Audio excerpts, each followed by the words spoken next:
魏无羡紧张兮兮，把幽灵符裹紧，小心翼翼往蓝忘机身边挪去。叔父，无羡只是跟您开玩笑。蓝曦臣安抚道，急忙上前打圆场。无羡，你快把衣服脱下来，我们一起回家吃饭。蓝曦臣说着便要去掀衣服，魏无羡往后一躲，磕磕绊绊想要避开。大哥，蓝忘机上前把魏无羡挡在身后，我们今天不回去了。忘机，蓝启仁皱着眉头责备道，抱歉，我们先走了。蓝忘机转过身，不等魏无羡反应过来，弯下腰隔着幽灵符稳稳抱住魏无羡的腿，直接将人扛了起来。蓝副总，魏无羡吓了一跳，但双臂被幽灵符紧紧束缚住，难以挣扎，最终像个木乃伊一样被蓝忘机扛下了楼。回家停好车后，魏无羡仍然裹着幽灵符坐在副驾驶座。蓝忘机没急着下车，只是意味深长地看着魏无羡，说：“魏秘书，到家了。”哦，魏无羡坐着没动。魏婴，只是寻常的称呼，但蓝忘机的语气有着不容拒绝的压迫感。魏无羡知道自己的心思早就被看穿了，而且已经到家，在蓝忘机眼皮子底下肯定无法蒙混过关的。他只好深吸一口气，视死如归般把套在身上的幽灵符慢慢掀开。蓝忘机知道魏无羡衣服下面有鬼，但看到幽灵魏秘书的真面目，兔女郎魏秘书时，心里还是狠狠震了一下。魏无羡扶了扶被幽灵符压趴下的兔耳朵，可怜巴巴地说：“你都发现了？我还说给你惊喜来着，谁知道叔父居然先过来了，吓我一大跳。”蓝忘机直直看着兔女郎魏秘书，没有说话。这衣服我可是穿了好久才穿好，有点紧了。魏无羡松了松脖子上的衬衫领，又忽然想起什么似的，转身背对着蓝忘机，还有，兔尾巴，看到没有？毛茸茸的，有没有压扁啊？蓝忘机眼神深不可测，缓缓伸出手，对准那团白色的绒毛轻轻揉了一下。怎么样？喜不喜欢？魏无羡回过头，笑嘻嘻地说。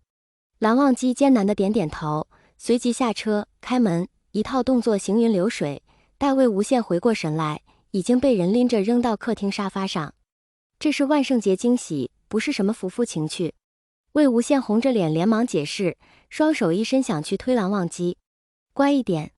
蓝忘机大手在魏无羡腰间一揉，那人惊叫一声，立刻收回手，像只受惊的兔子一样缩成一团，微微抬起下巴，无意间呲出来的兔牙轻轻咬着下唇，漂亮的桃花眼水气蒙蒙，巴巴望着自家上司兼老公。蓝忘机俯下身，又低又慈的声音在兔耳朵旁边回荡：“兔秘书，乖一点。”早晨，魏无羡从睡梦中苏醒，他迷迷糊糊伸手往身旁摸，却意外地摸了个空。蓝湛，魏无羡带着鼻音叫了一声，直到睁开眼睛后，才发现身边空空如也，身旁已经没了温度，看来蓝忘机早就起床了。魏无羡披上睡袍，在走廊里拖着步子又叫了一声蓝湛，还是没有回应。魏无羡往浴室和书房看了一眼，只好下楼去找。清晨，四周都很安静，只有厨房里传来熟悉的声响。阿姨，你看到蓝湛没有？魏无羡几步跨进厨房，却和一双淡色的眸子对了个正着。魏无羡震惊了，向来不食人间烟火的蓝副总，今日却系上围裙在厨房里忙碌。蓝湛，你干嘛呢？魏无羡惊讶地问。做早饭。蓝忘机回答地理所应当。你做什么？阿姨呢？魏无羡看着蓝忘机熟练的动作，不是一般的震惊。我让他今天休息。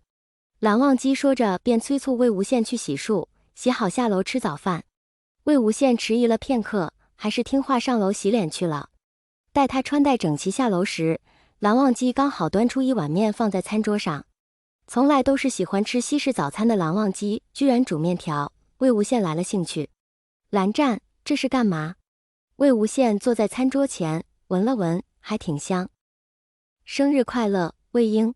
蓝忘机坐在魏无羡身旁，将筷子递上。啊，今天是我生日。魏无羡以前从不在意生日，每次都是藏色提醒他。